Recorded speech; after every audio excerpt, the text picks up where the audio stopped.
మాట లోపల నిజమైన భక్తుడు తన జీవితంలో అనేక పరీక్షలు ఎదుర్కోవాల్సి వస్తుందంట.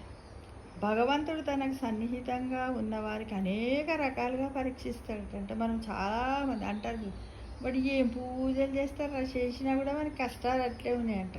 అదనమాట. కష్టాలు, నష్టాలు, దుఃఖములు, అవమానములు ఇవన్నీ ఆ పరీక్షలో భాగాలంటే క్వశ్చన్ పేపర్ అనమాట. వాటిని ఒకటి తర్వాత మరొకటి ఇస్తూ ఉంటాడు. నన్నట్టే అంటి పెట్టుకొని ఉంటాడా, లేదా విసుగుతో నన్ను దూరం చేసుకుంటాడా అని ఆయన చూస్తూ ఉంటాడు.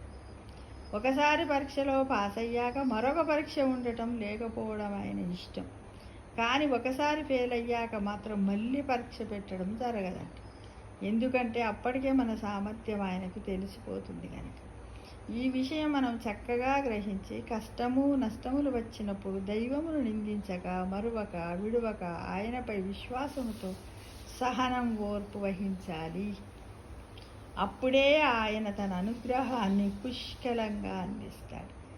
ఎలా వచ్చినా కష్ట నష్టములు అలా పోతాయి అంతే. మన విశ్వాసము, సహనం ఎలా ఉండాలంటే పరీక్ష పెట్టి పెట్టి పెట్టి ఆయనే విసుగు చెందిపోవాలి. అంటే కష్టాలు రాని రాని రాని, సమస్యలు రాని రాని, కానీ నేను తప్పకుండా నేను ఒక గమ్యాన్ని చేరుకుంటా, భగవంతుని యొక్క మోక్షానికి వెళుతా, ఆయన పాదాల దగ్గరికి పోతా అంటూ భగవంతుని నిందించకుండా, విడవకుండా అలా చేస్తూ చేస్తూ చేస్తూ పోయినట్టయితే తప్పకుండా మనకంత జరిగి మోక్షానికి మనకు తొందరగా అక్కడి నుంచి మనకు ఏంటిది టికెట్ను పాస్ చేస్తాడు ఫ్రెండ్స్.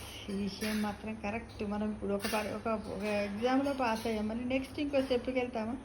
ఆ విధంగా మనకు కూడా తప్పకుండా రిజల్ట్ ఉంటుంది. ఇది కూడా ఒక సివిల్ ఎగ్జామ్ లాగానే అనుకోవాలి ఫ్రెండ్స్. ఓకేనా? సమస్తలోగా సుఖినో భవంతు.